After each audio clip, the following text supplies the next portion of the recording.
Dalam Bapa dan Putra dan Roh Kudus. Amin. Bapa di surga, kami mengucap syukur dan terima kasih bahwa kau beri hukum peraturan dalam 10 perintah Allah dan hukum-hukum yang lain.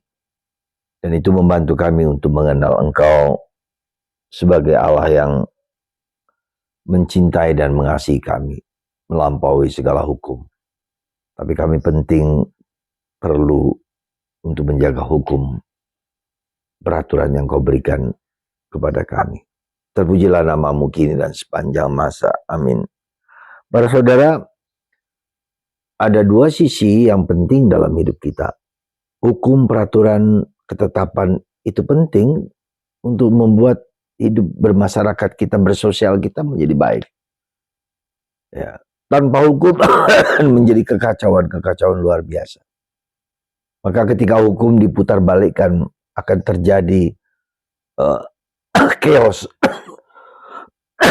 dalam masyarakat kita.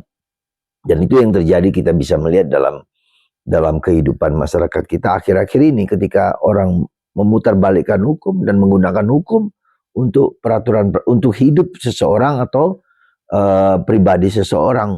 Ya. Jadi peraturan dibuat hanya untuk membenarkan seseorang atau dua orang atau sekelompok orang, dan itu berbahaya, akan menimbulkan kekacauan. Hukum harus demi kebaikan kemanusiaan. Hukum perlu supaya kita bisa hidup dalam komunitas yang baik. Kita menghargai orang lain, kita respect orang lain, dan orang lain respect dengan kita. Itulah peraturan yang hukum yang baik, bukan demi kepentingan sekelompok orang dan cita-cita seseorang membenarkan peraturan untuk membuat supaya mereka bisa menjalankan tugas dengan baik. Dan itu terjadi dalam masyarakat Indonesia akhir-akhir ini. Maka itu terjadi ketidakpuasan, kekecewaan yang bisa menimbulkan gejolak yang tidak baik. Tetapi hukum tetap penting dan tetap perlu. Ya. Itu yang pertama. Tetapi kitab Ulangan mengatakan hati-hatilah hukum itu. Karena hukum bisa digunakan demi hukum. Ya.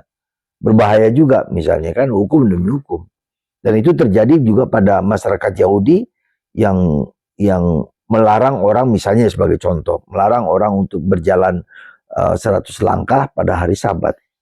Tidak boleh membantu orang lain yang berkesulitan ketika hari Sabat.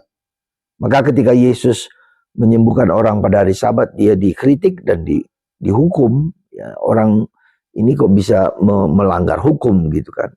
Dan Yesus lebih mengatakan hukum penting dan perlu demi kebaikan kemanusiaan. Karena itulah maka para saudara, apa yang sebaiknya dan seperlunya kita perhatikan, roh hukum itu yang harus kita perhatikan. Bukan hukum letterlock, bukan hukum yang sekedarnya, hukum demi hukum, ya, tapi hukum demi kemanusiaan. Maka ada kekecualian, ada kekecualian hukum yang tidak berlaku pada saat-saat tertentu.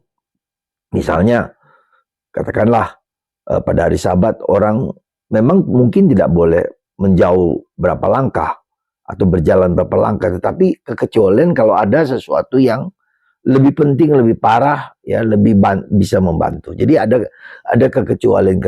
Maka dalam belajar bahasa Latin kita mengenal adanya hukum kekecualian. Ya, ada bagian-bagian tertentu yang tetap berlaku sesuai dengan peraturan, tetapi ada bagian kekecualian yang harus yang tidak sesuai dengan peraturan tersebut. Jadi para saudara, apa penting dan perlunya bagi kita dengan hukum dan peraturan?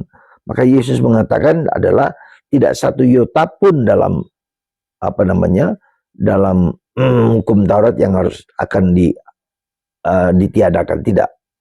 Yesus juga mengakui dan pentingnya hukum, tetapi sekali lagi tidak satu iota pun akan dihapus. Ada kekecualian. Semoga kita taat kepada hukum-hukum peraturan yang ada, baik di dalam negara kita, di dalam komunitas kita, dalam kehidupan kita.